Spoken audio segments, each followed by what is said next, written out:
예, 여러분 샬롬입니다. 월요일 아침 여러분 시편 58편과 함께 만나게 됩니다.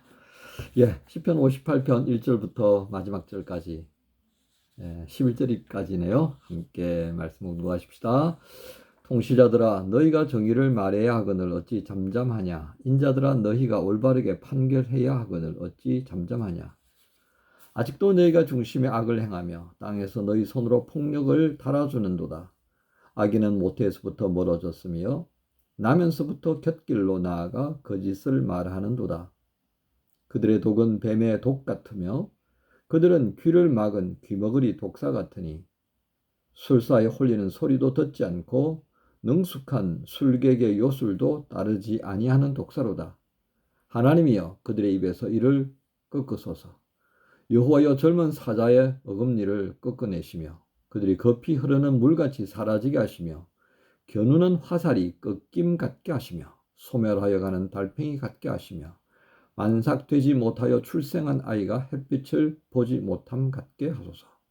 가시나무 불이 가마를 뜨겁게 하기 전에 생나무든지 불 붙는 나무든지 강한 바람으로 휩쓸려 가게 하소서. 의인이 악인의 보복당함을 보고 기뻐하며 그의 발을 악인의 피에 씻으리로다. 그때 사람의 말이 진실로 의인에게 갚음이 있고 진실로 땅에서 심판하시는 하나님이 계시다 하리로다. 아멘. 오늘 말씀의 중심 구절은 1절에 통치자들아 너희가 정의를 말해야 하거늘 어찌 잠잠하냐. 인자들아 너희가 올바르게 판결해야 하거늘 어찌 잠잠하냐. 이렇게 이제 중심 구절로 삼고요. 58편의 제목은 권력은 갑질을 위한 것이 아닙니다. 이렇게 정해봅니다. 권력은 갑질을 위한 것이 아닙니다. 오늘 다윗이 시편 58편을 이제 노래하는 이 시기는 아마도 다윗이 권력을 잡기 전이다 이렇게 생각할 수 있겠습니다. 사울 왕에게 쫓겨다니면서 야 아무리 그래도 그렇지 내가 뭘 잘못했길래 사울 왕이 가지고 있는 그 권력으로 나를 죽이는 데 집중하고 있다는 게 이게 말이 되냐. 응? 블레셋의 침공을 막고 백성들을 모아서 나라를 더 견고하게 하고 왕이 해야 될 일이 얼마나 많은데 기껏 한다는 게 나 잡으러 다니다가 블레셋이 쳐들어온다 그러면 우르르 몰려가고 또 어느 정도 정리가 되면 또 다윗 죽이려고 어디 있나 끼웃거리고 뭐 그런 상황을 빗대어서 한 얘기다 하겠습니다. 자, 이제 그 루트가 본 것이 있는데요. 루트는 하나님께서 이 세상을 다스릴 때 두 개의 어떤 도구를 주셨다 이렇게 이제 보고 있습니다. 그 하나가 바로 세상의 권리입니다. 소위 말하는 왕, 제후 뭐 이런 겁니다. 그 다음에 또 하나의 권력은 교회라고 보았던 거죠. 왜 그랬을 것 같아요? 이 세상에 권력이 있어야만, 무력이 있어야만이 소위 말하는 말로 해서 안 듣는 이 세상의 악을 좀 통제할 수 있다라고 본 겁니다. 그러면 교회 권력은 왜 필요해요? 바로 그 세상 권력이 하나님께로부터 호출받았을 때는 뭘 위한 거죠? 하나님의 공의와 정의를 실현하는 겁니다. 그 하나님의 공의와 정의를 실현함에 있어서 중요한 것이요. 하나님 중심이 되어야 한다는 겁니다. 이걸 우리는 다른 말로 표현하면 경건이다 이렇게 할 수 있겠습니다. 교회는 결국 왜 필요했느냐? 세상 권력을 행사할 때 경건한 마음, 곧 하나님을 경외하고 그리고 하나님께서 허락하셨던 이 사람들을 향하여 겸손한 마음으로 통치 행위, 공의와 정의를 실현하도록 하기 위함이었다는 거죠. 그래서 세상 권력을 하여금 끝없이 교회는 경건의 도리를 가르쳐야 된다 그 말이에요. 그래야만이 이 세상 권력이 하나님께서 주문한 대로 하나님 나라의 공의와 정의를 실현하는 도구가 되니까. 만약에 교회가 이 세상 권력을 향하여서 경건히 무언가를 제시해 주지 못한다면 그것을 지적하지 못한다면 문제가 생길 수밖에 없지 않겠습니까? 그죠? 그러니까 오늘 이 상황들을 보면서 다윗이 왜 이 58편을 통해서 아주 통탄하는 마음으로 이 시를 찬양으로 만든 것인지를 여러분 이해하게 될 것입니다. 오늘 말씀 속에 6절을 보면요. 이렇게 말씀이 있습니다. 악인에게 넘어가는 통치자, 공의와 정의를 행하지 않는 권력은 뽑혀야 할 사자의 이빨과 같은 것입니다. 이런 거죠. 6절에 그렇게 돼 있죠. 그들의 입에서 이를 꺾으소서. 여호와여 젊은 사자의 어금니를 꺾어내시며. 그러니까 이 6절부터의 모습을 보면요. 9절까지 이 권력이 하나님의 공의와 정의를 담보하지 않는 이 세상 권력이 망해야 되는데 그 망해야 하는 모습을 뭐 이런 식으로 표현한 겁니다. 여러분 한번 생각해 보십시오. 사자가요. 그 이빨이 강력하니까 사자인 거지. 만약에 사자가요. 이빨을 다 뽑아놓은 상태가 된다. 그럼 뭐 그거 뭐겠어요? 아무것도 아니지. 그죠? 똑같은 겁니다. 그래서 우리가 아무것도 할 수 없는 사람을 이빨 빠진 호랑이냐 그렇게 표현하잖아요. 그렇죠? 예. 그러니까 세상 권력이 하나님 주신 그 목적에 부합되지 않으면 하나님 그 권력을 소멸시켜 주십시오. 그 표현을 사자의 입에서 어금니 뽑으시고 그들이 이를 뭐 제거해 주십시오라고 하는 표현으로 말씀하고 있는 겁니다. 이게 뭐 이게 저주죠, 저주. 왜요? 그렇게 하지 않으면 이 권력이 영원무궁한 줄 알고 제 마음껏 사용을 할 것 아니겠습니까? 그래서 이 정신 못 차리는 하나님께로부터 부여받은 권력이 경건함을 잃어버리면 그 모습이 바로 1절부터 시작해서 5절까지의 모습이 되고 만다 이거예요. 중심에 악을 행하고 폭력을 이렇게 다 허락해 줘버리는 모습, 거짓을 말하고 뱀의 독과 같이 사람들을 쏘고 고통스럽게 만들고 누구의 소리도 듣지 않고 술사에 홀리는 소리, 능숙한 술객의 요술도 따르지 않은 독사다. 제 마음대로 간다 이 말이에요. 제 마음대로. 뭐 좀 그럴듯한 말을 하면 좀 듣고 이렇게 가야 되는데 이 권력에 취해버리면 독사와 같아. 제가 가고 싶은 대로 막 가서 막 물어버리고 그렇게 하는 것이 바로 이 세상 권력이다. 그러니까 그런 권력은 빨리 망해야 된다 이 말이죠. 그렇죠? 자, 이제 이런 모습을 보면서요. 자, 이 말씀을 우리가 어떻게 적용해야 하겠습니까? 오늘 제목이 뭐라고 그랬죠? 권력은 갑질을 위한 것이 아닙니다. 내가 가졌으니까 내 마음대로 할 거야. 요즘 새로운 정부가 들어서고 난 다음에 보여주는 모습은 바로 이와 같은 것 아닌가 싶습니다. 선거를 해서요. 뭐 1%도 안 되는 숫자 차이로 대통령에 당선되었습니다. 그러면 나머지 1%가 모자랐던 대통령을 표를 찍지 않았던 그 사람들에 대한 배려는 그래도 해야죠. 그죠? 그래서 민주주의 국가는 적절한 타협과 조정이 필요한 거예요. 하지만 오늘 우리 나라에 있어서 대한민국에 있어서 정치 구조가 어떻게 되어버렸습니까? 뭐 타협, 조정 완전히 물 건너가 버렸습니다. 아니 뭔 도움이 된다면 북한도 김정은이도 만나야 되는 판인데 그죠? 아니 같은 땅에 살면서 만나지 않아야 될 이유가 어디 있어? 그죠?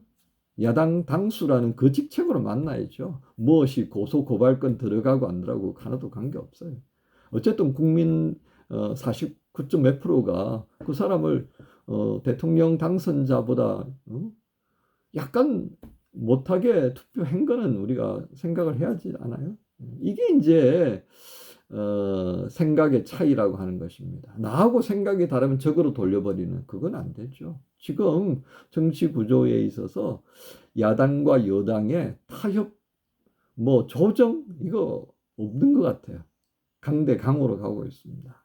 그렇다면 교회는 또 어때요? 교회는 이 부분에 대해서 어떻게 조정 역할을 하고 있죠? 이 세상 권력의 한쪽 편으로 흘러가는 이 상황에 정말 경건이라고 하는 것을 불어넣어가면서 세상 권력을 조금이라도 견제하고 있을까요? 안 그런 것 같습니다. 오히려 기회를 틈타서 자기 이익을 취하려고 하는 그런 흐름도 보이는 것이 너무 안타까울 뿐입니다. 자, 한국의 민주주의는요, 수많은 젊은 세대, 386이든 그것이 뭐 486이든 586이든 그런 세대들의 땀과 눈물로 만들어져 왔던 것이 한국의 현대사의 결과물입니다. 그럼 이제 한국의 건강한 민주주의, 이 세계의 건강한 권력의 행사, 그리고 교회가 세상을 향해서 경건을 제시하기 위해서는 누가 그 역할을 감당해야 하겠습니까? 지금 교회 안에 있는 젊은 세대들이 아닐까 싶습니다. 여러분의 세대에서 국가 권력에 대해서 고민을 하고 교회가 세상을 향해서 제시해야 하는 경건함에 대해서 고민하지 않는다면 여러분의 시대는 지금보다 더 어려워질 수밖에 없다라고 하겠습니다. 프로파간다가 아주 횡행하게 될 거고요. 그 프로파간다에 의해서 제대로 녹아내린 나라가 지금 러시아라고 하는 것을 여러분 기억하십시오. 중국이란 나라를 기억하십시오. 북한이라는 것을 기억하십시오. 일본은 아닌 것 같습니까? 아닙니다. 겉으로 볼 때는 뭔가가 되어져 가는 것 같이 보이지만 그 실상을 들여다보면 진실로부터 점점 멀어져 가고 국가 전체가 프로파간다에 휩쓸려서 진실이 왜곡되고 있다고 하는 사실들입니다. 권력자에 의해서 언론이 통제되고 있고 교회 권력의 중심축들이 그렇게 경건성을 잃어버리고 있다는 겁니다. 그럼 교회를 떠나야 할까요? 세상 권력에 대해서 관심 없어야 하는가요? 그것은 더더욱이 이 세대가 더 어려운 지경으로 갈 수밖에 없습니다. 더욱 집중하셔야 됩니다. 오늘 다윗처럼 이런 시편의 말씀을 묵상하시면서 하나님께 의탁하고 있는 이 다윗의 탄식은인 시가 우리의 마음속에 와 닿아야 합니다. 다윗이 오직 안타까웠으면 이렇게 하나님 앞에 탄원하면서 이 찬양을 했을까? 그렇습니다. 오늘 우리의 기도 속에 조국의 현재를 아파하면서 기도하고 있는지를 우리가 돌아보아야 할 것입니다. 정말 안타까운 마음으로 러시아와 우크라이나의 젊은이들의 그 비통한 모습들, 왜 죽어야 하죠? 그들의 에너지를 조국의 각 나라의 세계 인류의 건강한 삶을 위하여서 함께 고민하고 함께 해결책을 제시해야 될 그 젊은이들이 왜 죽어가야 하죠? 이런 고민들이 우리 안에 있어야 할 것입니다. 그래야만이 권력은 갑질을 못하게 되지 않겠습니까? 우리가 자꾸 외면하고 관심 없어하면 세상 권력은 더욱 갑질을 할 수밖에 없게 될 것입니다. 그리고 그 갑질의 피해는 누가 당하겠습니까? 여러분의 세대가 될 수밖에 없을 것입니다. 오늘 말씀을 묵상하십시다. 통치자들아 너희가 정의를 말해야 하거늘 어찌 잠잠하냐. 인자들아 너희가 올바르게 판결해야 하거늘 어찌 잠잠하냐. 백성들을 우습게 여기기 때문에 그렇습니다. 그 백성이 권력을 향하여서 갑질 못하도록 만들어가야 합니다. 그것을 위해서 먼저 하나님께 기도하시면서 하나님께 지혜를 구해야 할 것입니다. 세상 권력은 굉장히 지혜롭습니다. 어떻게 하면 백성들을 자기들 마음대로 주무를 수 있는지 그것을 끊임없이 연구한다는 것 잊지 마십시오.